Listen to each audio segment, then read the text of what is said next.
Bueno, pues muy buenos días. Si les parece, vamos a arrancar. Les quería agradecer especialmente su presencia hoy aquí, a todos y todas las presentes, y de manera singular a Cristina Recuero, investigadora principal del estudio COSI en España y secretaria del Observatorio de Nutrición y Estudio de la Obesidad, y a Margarita Guerrero, directora general del Instituto de la Juventud de España. Como saben, hoy vamos a presentar el avance de resultados del estudio Aladino, un estudio que se realiza desde el año 2011 y que lleva a cabo el Observatorio de Nutrición y de Estudio de la Obesidad de la Agencia Española de Seguridad Alimentaria y Nutrición. Me van a permitir que deje los aspectos técnicos del debate a quienes me acompañan, que podrán aportar sus perspectivas y resolver cualquier duda de carácter técnico que ustedes puedan tener.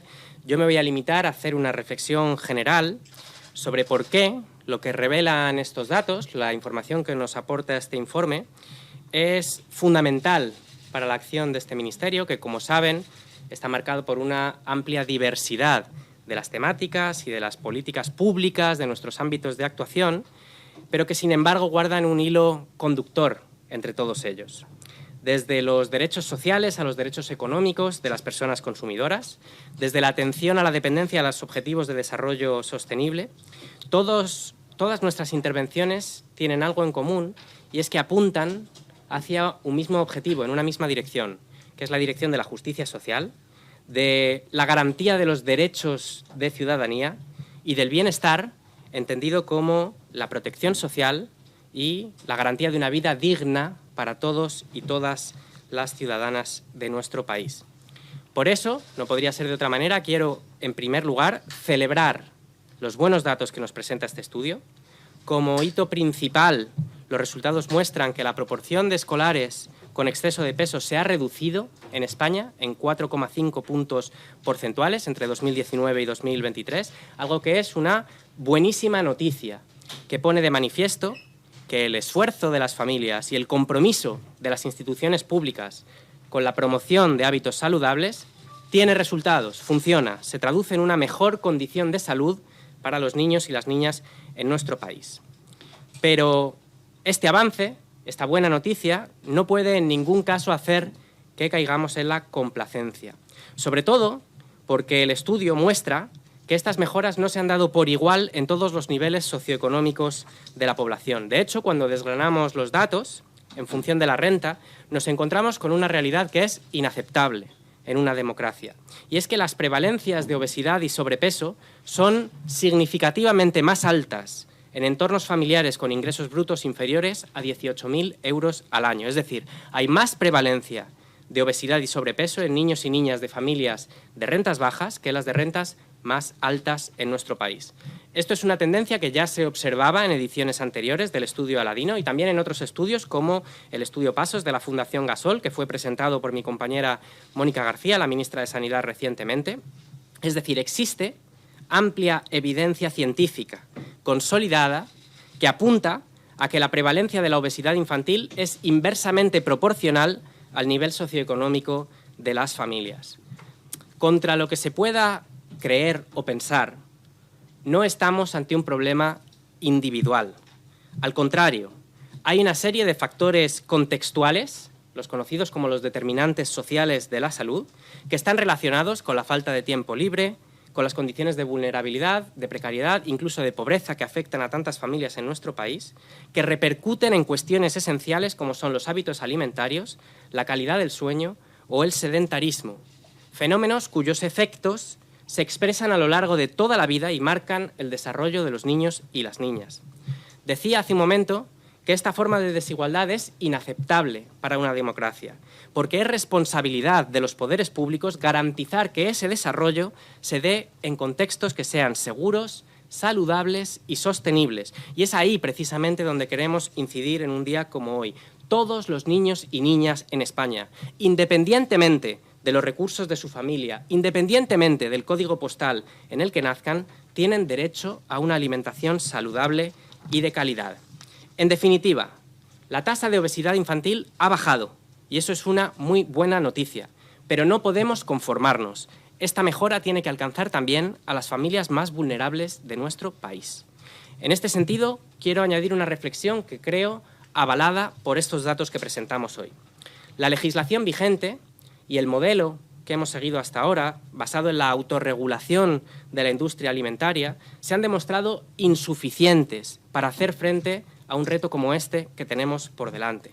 Así que necesitamos adoptar nuevas medidas en este sentido, medidas que deben ser decididas y ambiciosas. En este sentido, es evidente que para atajar el problema de la desigualdad en la alimentación de los niños y de las niñas, el comedor escolar debe jugar un papel fundamental. ¿Por qué? Porque los comedores deben educar en una dieta sana y variada, deben favorecer la incorporación de buenos hábitos que acompañen a los niños y a las niñas durante toda la vida. Deben ser también espacios de garantía de igualdad de oportunidades. Con este compromiso, al que antes hacía referencia, estamos tramitando, como saben, el Real Decreto de Comedores Escolares Saludables y Sostenibles, en colaboración con los Ministerios de Educación, Agricultura, Juventud e Infancia y, por supuesto, con el Ministerio de Sanidad, que coordina e impulsa el Plan Estratégico Nacional para la Reducción de la Obesidad Infantil.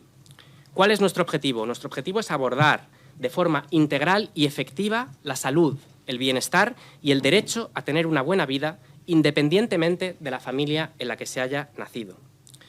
Miren, los resultados de este estudio nos indican que menos de la mitad de los niños y las niñas en España comen fruta a diario y menos de una cuarta parte comen verdura a diario.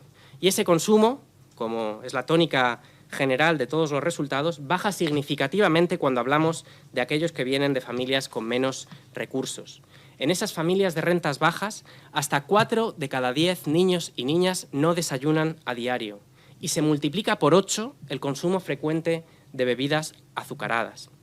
Por eso, la tramitación del Real Decreto para el fomento de una alimentación saludable y sostenible en los centros educativos es tan importante.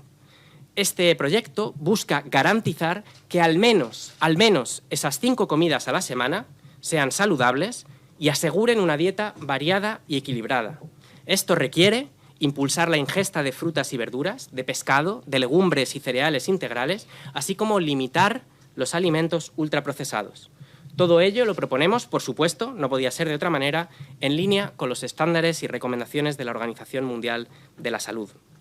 Además, esta iniciativa no es solo una cuestión de salud pública y de justicia social, también lo es de sostenibilidad medioambiental y económica. Con la normativa propuesta, vamos a favorecer los productos de temporada y los circuitos cortos, fomentando que sea la producción de nuestros campos, de nuestros agricultores, quien aporte la base de esa alimentación saludable en los comedores escolares de nuestro país. Decía el gran pensador Tony Judt que la desigualdad no es un problema técnico, es un problema que ilustra y exacerba la pérdida de cohesión social, la sensación de vivir en comunidades cerradas, cuya principal función es confinar nuestras ventajas a nosotros mismos y a nuestras familias. Por eso creo que esta cuestión trasciende la promoción de hábitos saludables. Implica también atender las causas subyacentes de la desigualdad y garantizar que el derecho a la salud no sea una ventaja confinada a esta o aquella familia, a esta o aquella comunidad. Al contrario, queremos avanzar hacia un país que consagre condiciones universales de bienestar, independientemente de cuáles sean las condiciones de partida de cada cual. Muchas gracias y ahora voy a dar paso a mis compañeras que podrán aportarles, como decía, una visión más técnica de los principales resultados que aporta este avance del informe Aladino. Muchas gracias.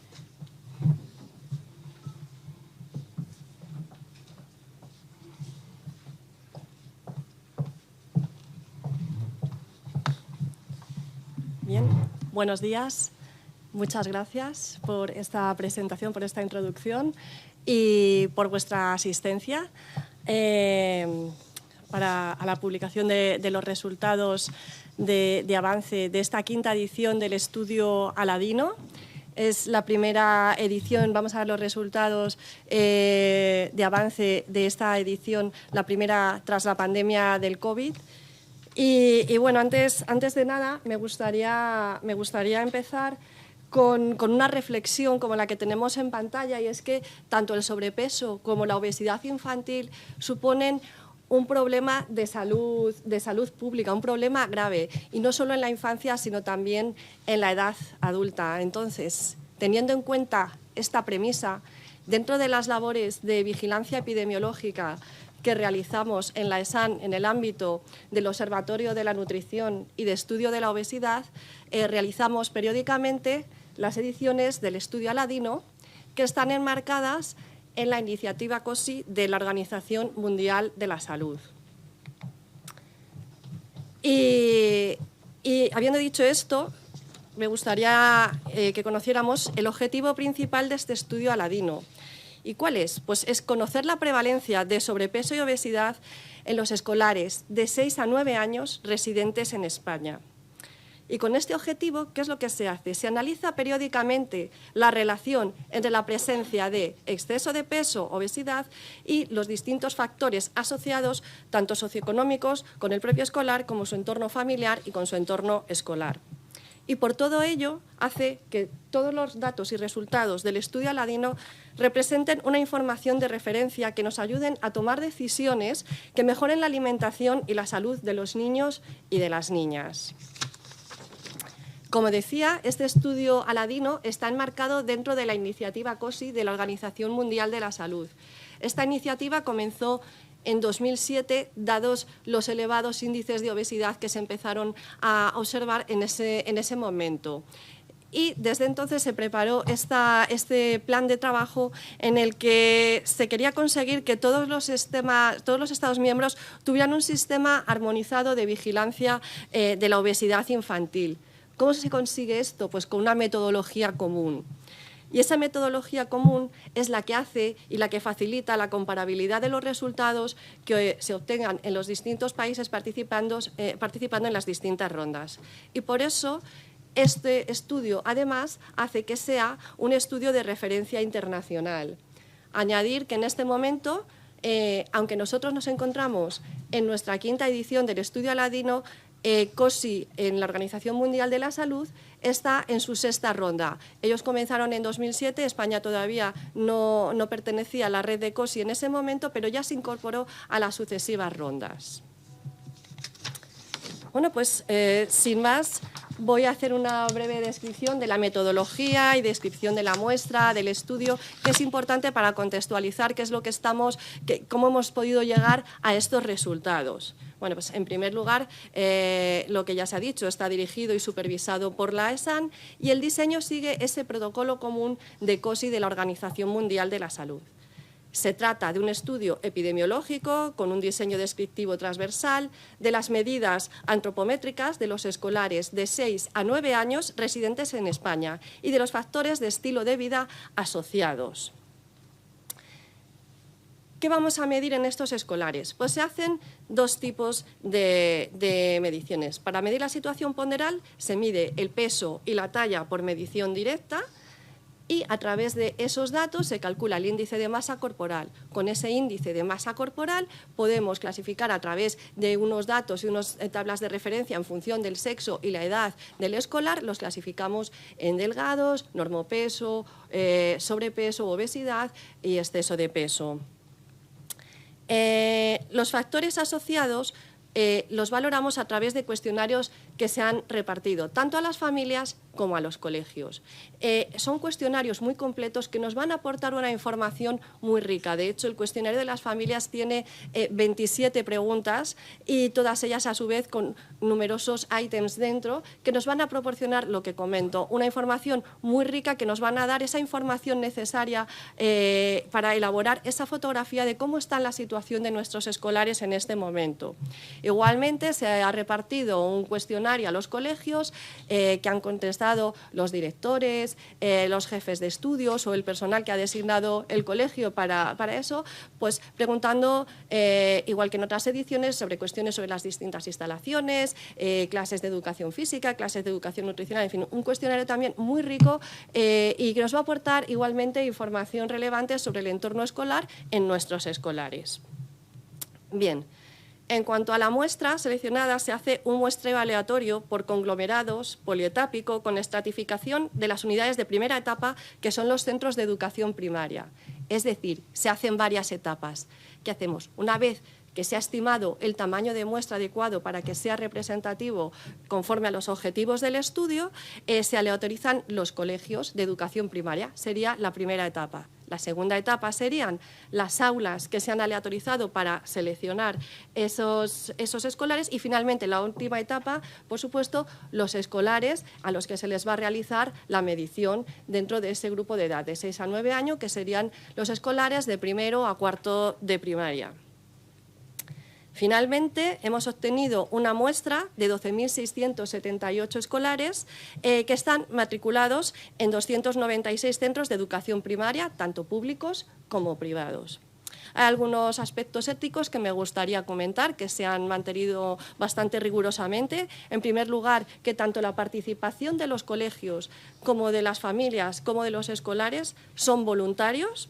Este estudio cuenta con la autorización de un comité de ética de investigación del Hospital Clínico de San Carlos, que se han mantenido rigurosamente los aspectos relacionados con la Ley de Protección de Datos y que además contamos con el consentimiento del colegio que se hagan esas mediciones en el propio centro escolar, el consentimiento de las familias a participar y aportar sus datos y, por supuesto, el consentimiento del propio escolar en el momento de la medición que ha querido participar y ha querido ser parte de este estudio en ese momento. Bueno, pues habiendo contextualizado en qué consiste este estudio, qué metodología se ha seguido, dónde está enmarcado, pasamos a ver con más detalle este avance de resultados que ya nos ha anticipado el ministro y que vamos a ver en pantalla. Y podemos ver que tenemos unos datos de delgadez de un 2,7%, el normopeso es de un 61,2%, el sobrepeso es de un 20,2%, la obesidad es del 15,9% y el exceso de peso constituido por tanto el sobrepeso como la obesidad es del 36,1%. Son datos elevados, han bajado con respecto a las ediciones anteriores, ahora lo vamos a ver un poquito más en detalle, pero no dejan de ser datos muy elevados.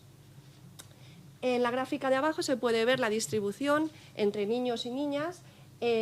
Para la obesidad es un poquito más baja en niñas que en niños, con un 14,3 en niñas y un 17,3 en los niños. El sobrepeso está bastante equilibrado en ambos sexos, siendo de 20,1% en niñas y el 20,2% en niños. Y el normopeso sí que es más elevado también en niñas, con un 63,6%, mientras que en niños es de un 58,9%. Bien, en esta diapositiva podemos ver la distribución en los 4 grupos de edad y además por sexos, y en ella se ve que tanto la obesidad como la obesidad severa, que es un subgrupo dentro de esa obesidad, es más elevada en los niños, que además en los niños tanto el sobrepeso y la obesidad es más elevada en el grupo de mayor edad, en el de los 9 años, mientras que en niña, en ese grupo de edad, solo sería la obesidad mayor frente a los otros grupos de edad. Es decir, ha ido aumentando conforme aumentamos la edad. Bien, en esta gráfica podemos ver muy claramente la evolución de los datos del estudio Aladino desde 2011 a 2023, en los que hemos podido comparar estos 4 grupos de edad, de 6 a 9 años. Hubo una edición en 2013 en las que solo estaba el grupo de 7, solo se analizó el grupo de 7 a 8 años, pero por comparabilidad nos ha parecido más adecuado y nos va a aportar más información esta trayectoria en estas 4 ediciones de Aladino.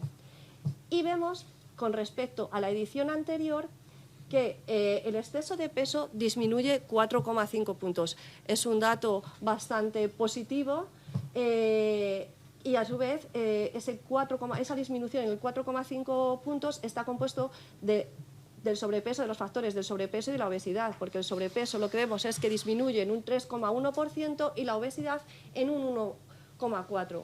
En cualquier caso, aunque esto sea un avance positivo, sea una noticia positiva y tengamos esperanza en estos datos que se están haciendo, que son favorables, no debemos de dejar de olvidar que no dejan de ser valores extremadamente elevados.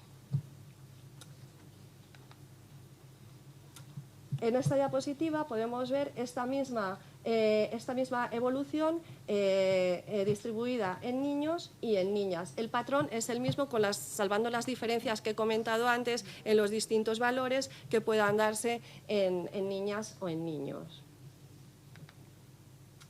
Bien, un aspecto muy importante y que ya se ha comentado es la situación ponderal en función de los ingresos brutos anuales que han aportado las familias.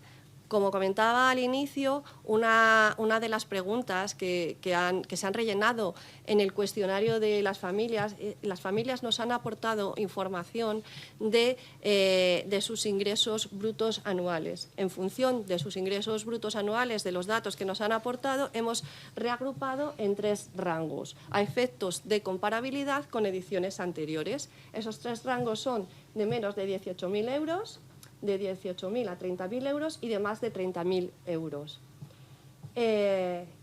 Como ven, las prevalencias de exceso de peso, sobrepeso y obesidad son más elevadas en los entornos familiares con ingresos anuales menores de 18.000 euros, mientras que la prevalencia del normopeso es mayor en familias con los ingresos brutos anuales superiores a 30.000 euros. De hecho, la diferencia entre el exceso de peso entre las familias de mayor y menor renta es de 17,5 puntos porcentuales. Las diferencias, por otro lado, de normopeso entre las familias con mayores ingresos y las de menores ingresos igualmente es de un 17,5 puntos. Bien, haciendo el mismo ejercicio de evolución y ver cómo hemos avanzado a este nivel, vemos que a pesar de todo, de esta mejora que se ha podido notar en las prevalencias totales, cuando andamos en estos aspectos, vemos que en todas las ediciones las prevalencias de exceso de peso y de obesidad son mayores en las familias de menor renta. Y apenas se observan mejores en este grupo de menor renta. Como se pueden ver en las gráficas, la línea superior, la azul, es la que vemos en el exceso de peso, que sí baja, pero se mantiene bastante constante, ¿no? Incluso en la obesidad es muy similar a la edición anterior, mientras que en familias de mayores ingresos sí que se percibe un poquito más a la vista esa disminución en esta tendencia. Con respecto a los hábitos alimentarios, otro aspecto bastante relevante que queremos mostrar en este avance de resultados es que con respecto al desayuno, al consumo de fruta y al consumo de verdura, hemos obtenido estos datos. En primer lugar, con respecto al desayuno, una de las comidas más importantes del día, vemos que 7 de cada 10 escolares desayunan todos los días algo más que una bebida, que el 45,3% de estos escolares toman fruta a diario y que solo el 23,8% de estos escolares, que es menos de la cuarta parte, consume verdura a diario. Repitiendo este análisis que estamos haciendo, comparando con los 3 grupos de nivel de renta, vemos que para el desayuno todos los días de algo más que una bebida, estos porcentajes son mucho más bajos que el de la muestra total. Lo mismo ocurre con el consumo de fruta a diario y con el consumo de verdura a diario. En todos ellos, los porcentajes son todavía menores en estas familias de menor renta. Otro tema que nos preocupa es el del consumo de refrescos con azúcar, y se ha calculado el consumo de estos refrescos azucarados más de 3 días a la semana. En ellos podemos ver que el 3,8% de los escolares consume refrescos más de 3 días a la semana. Sin embargo, volviendo a hacer el mismo análisis, vemos que las familias de menor renta es de 7,8%, es decir, se multiplica por 8 el porcentaje de las familias de mayor renta con respecto a las de menor renta, con un consumo más acusado en los niños que en las niñas. Otro tema importante a resaltar en estos datos de avance son la actividad física, que hemos podido comprobar a través de unas variables calculadas y consistentes en al menos 1 hora al día de juego o actividad física intensa. ¿Qué vemos? En general, en todos ellos, vemos que más de 7 de cada 10 escolares juegan activamente al menos 1 hora al día. Al menos 2 horas por semana haciendo deporte, ejercicio o danza, es decir, lo que podemos decir que fueran actividades extraescolares, vemos que están en torno al 80% en todos ellos. Pero sí que es verdad que cuando hacemos el análisis entre esas familias de mayor y menor renta, la diferencia es de 19,9 puntos. Y en el caso de las niñas, la diferencia se acentúa todavía más, siendo de un 64,2% frente a un 88,1% entre esas familias de mayor y menor renta.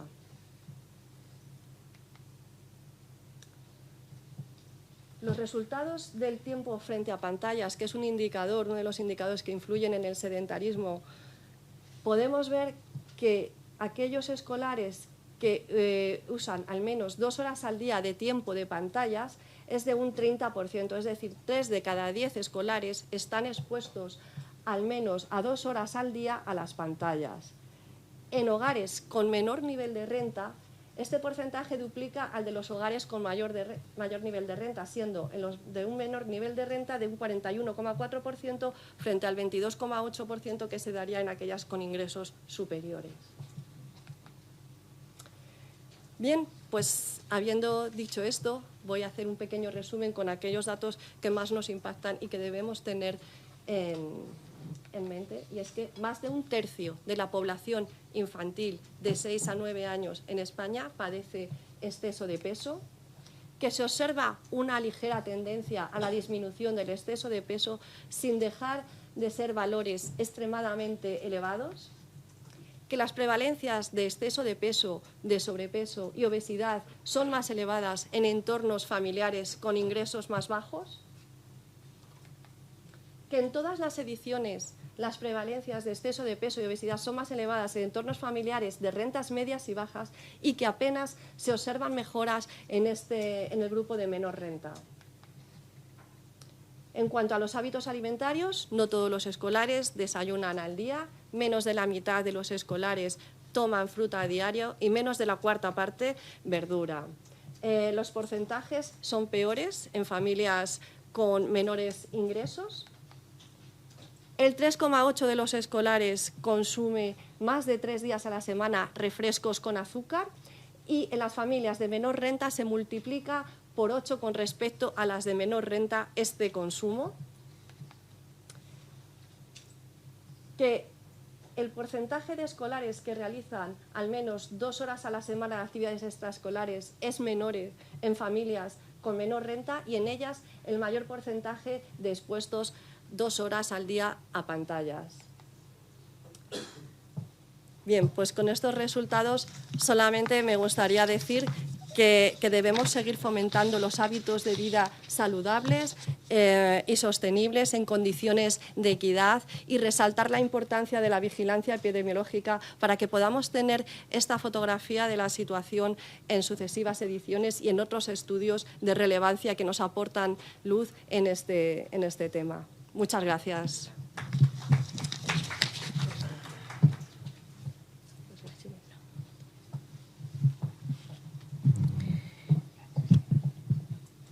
Bueno, muy buenos días con todos, con todas, con todes. Gracias, ministro, por invitarnos a participar de esta presentación tan importante. Creo que aquí se han arrojado datos que evidentemente evidencian, ¿no?, que no es un problema individual, que estamos hablando de una cuestión social frente a la que tenemos que actuar, y me gustaría al menos destacar un par de cuestiones en las que se evidencia, creo que en la mayoría de datos lo hemos podido comprobar con mucha claridad, esas diferencias de clase social que también en 2 elementos que quiero resaltar, que son el acceso a actividad física como una actividad extraescolar, esa diferencia de casi 24 puntos en el caso de las niñas, que me parece algo a destacar, y también para situar un elemento de corrección mediante la política pública, que es lo que planteaba el ministro, y es, aprovecho también para saludar a la directora general de Infancia que está por aquí, a través de esas medidas que se contemplan dentro de la Garantía Infantil Europea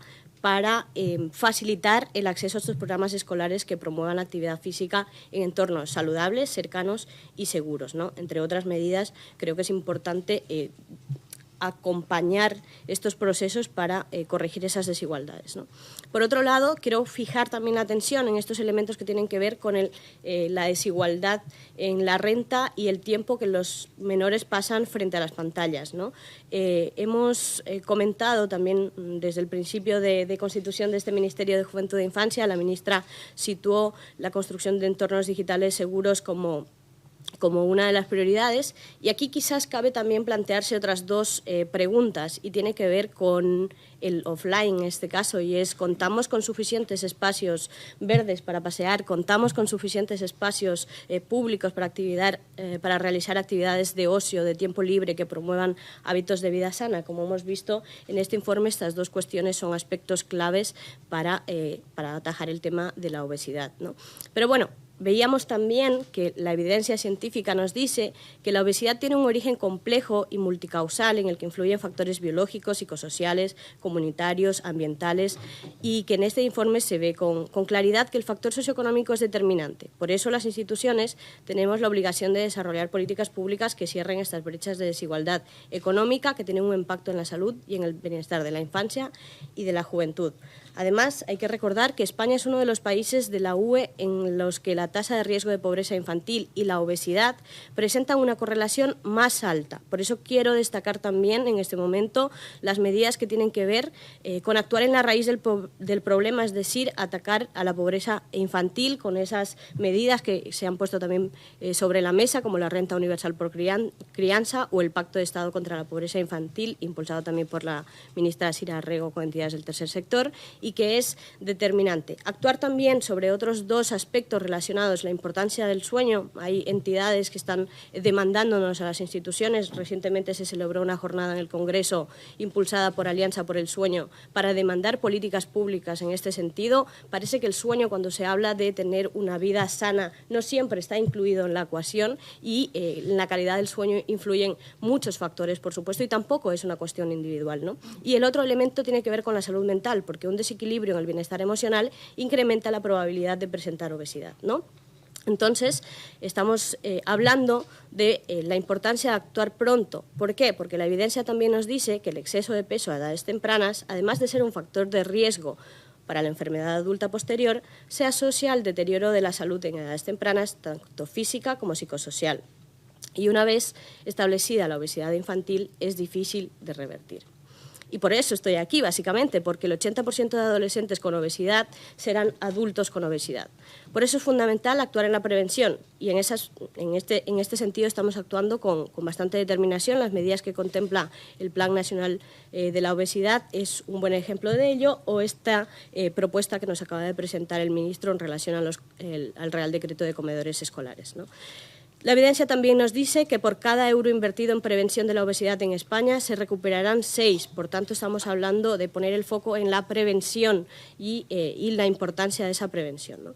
Y por otro lado, y ya para concluir, quería situar algún eje de trabajo desde la Dirección General del INJUVE relacionado con la importancia de esta prevención y la promoción de hábitos saludables para adolescentes y juventud, ¿no?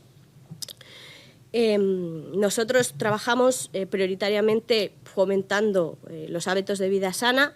En este caso voy a destacar que a través del programa Erasmus de deporte apoyamos desde el 21 al 24 32 proyectos relacionados con el deporte que suponen casi 1 millón de euros, y que tiene que seguir fomentándose, porque hemos visto que efectivamente el factor de clase es una barrera, y ahí tenemos que ser capaces de conseguir que este tipo de mecanismos que existen en las políticas públicas puedan llegar a las personas que más lo necesitan.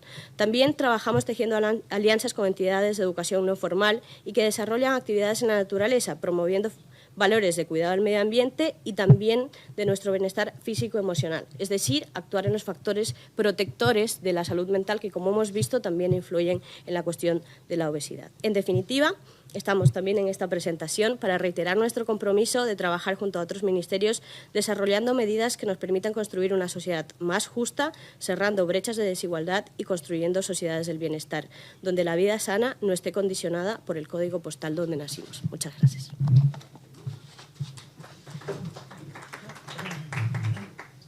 Muchas gracias. Pues ahora vamos a hacer una ronda de preguntas. Ángel. Hola, buenas. Los niños pobres, hay ya varios, los niños de familias con rentas bajas ven el doble de anuncios de alimentos insanos que las niñas de familias con rentas altas. Hay varios estudios sobre ello. El Gobierno, y concretamente este Ministerio, tiene preparado de 2021 una normativa para prohibir o limitar los anuncios de alimentos insanos en horario infantil. Y sigue sin salir de 2021 por problemas entre ministerios. Quería saber cómo va ese decreto y si va a salir en esta legislatura o tampoco. ¿Otra pregunta? ¿Hacemos dos seguidas? ¿Alguna pregunta más? Beatriz. Sí, quería saber, por favor, si las causas de la disminución de estos 4,5 puntos en el exceso de peso respecto a los últimos 4 años responden simplemente pues a esta disminución del tiempo de pantallas también, un poquito, también el aumento del tiempo de deporte, o si podemos hablar de más causas que hay detrás.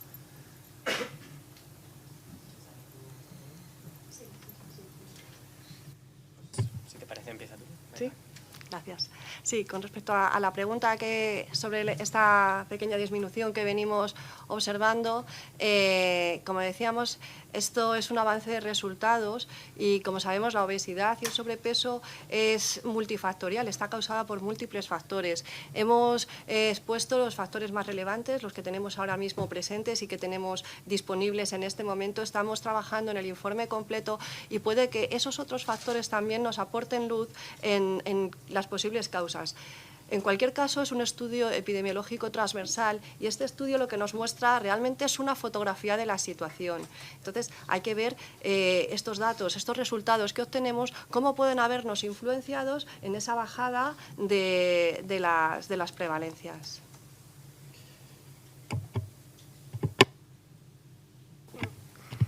Pues muchas gracias por la explicación y gracias por las preguntas respecto a ese importante instrumento normativo al que hace referencia. Creo que hay que situarlo en este contexto, ¿no? Creo que estos datos avalan la necesidad de superar, como digo, un modelo basado en la autorregulación que ha chocado con sus límites.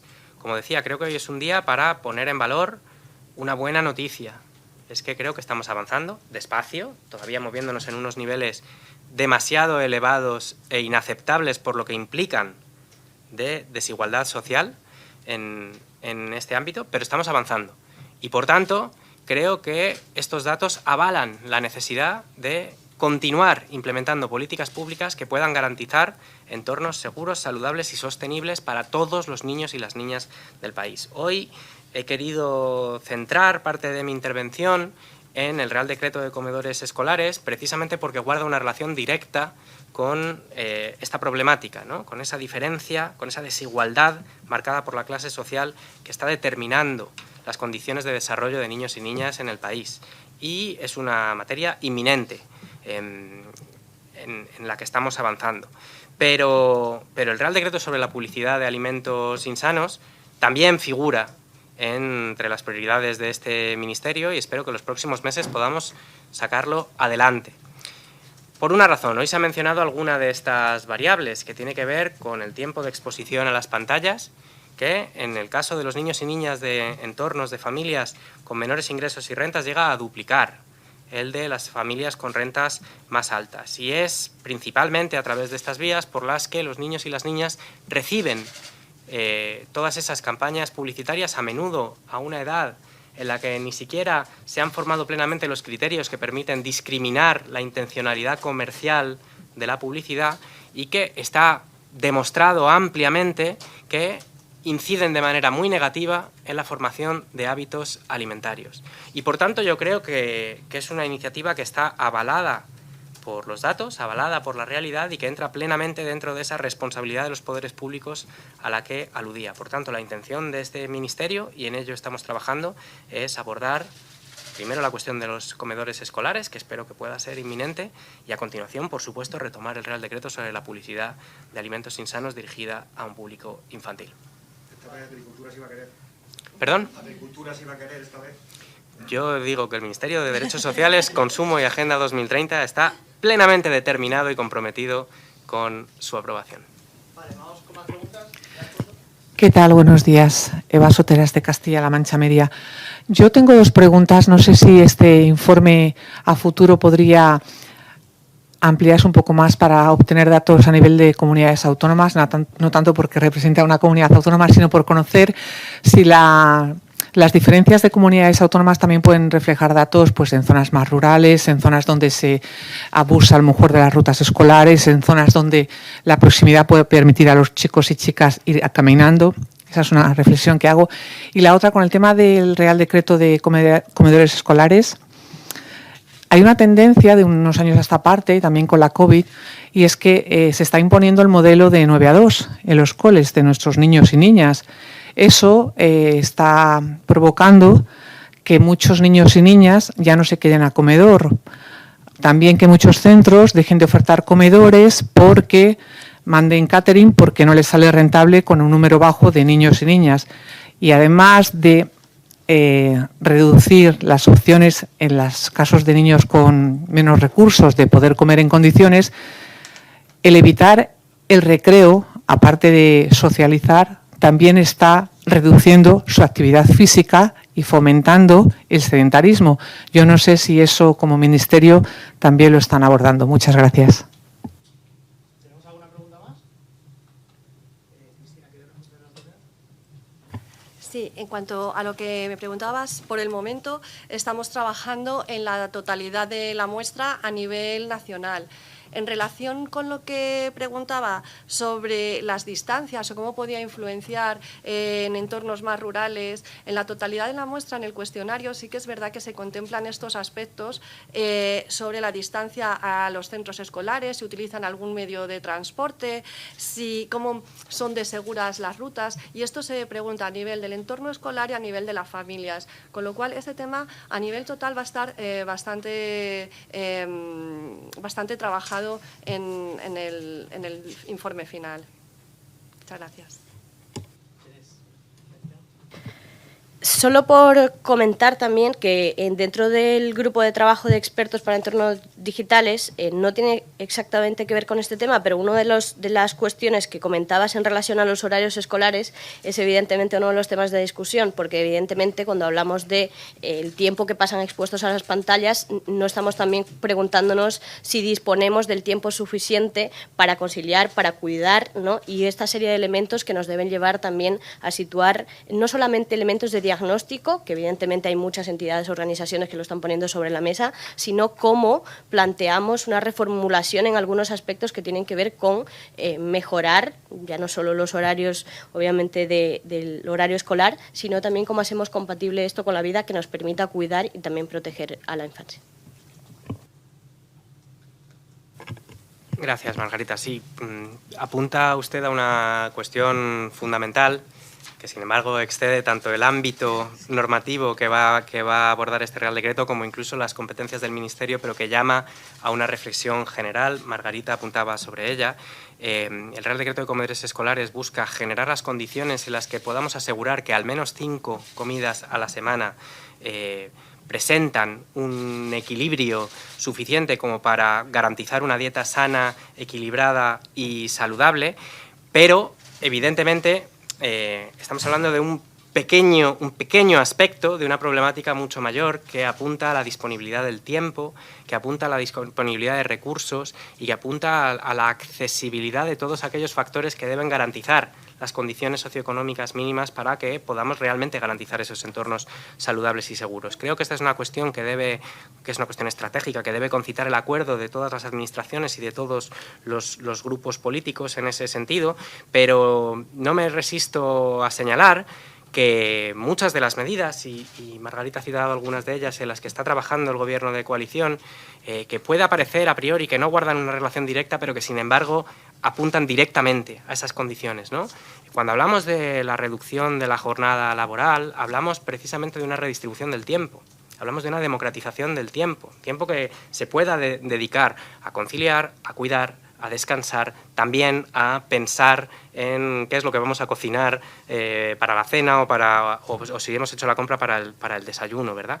Cuando hablamos de una prestación universal por crianza, hablamos evidentemente de atajar el problema lacerante de la pobreza infantil en España, pero también hablamos de garantizar unas condiciones mínimas que permitan superar algunas de las barreras estructurales en el acceso, por ejemplo, a alimentos sanos. Cuando hablamos de la ampliación de los permisos o la retribución de los permisos parentales de cuidados, también estamos hablando de fomentar las condiciones en las que precisamente todo ese ejercicio tan complicado, con tantos obstáculos y tantas barreras que es la conciliación en España, pues que pueda democratizarse un poco y que pueda facilitarse un poco. La cuestión de los horarios, de los hábitos y de las transformaciones es fundamental, pero todo el entramado de condiciones socioeconómicas que permite estructurar, organizar y garantizar el acceso a los elementos facilitadores de una vida segura, sana, saludable, son igualmente importantes y por tanto deben ser prioritarios en la acción de gobierno.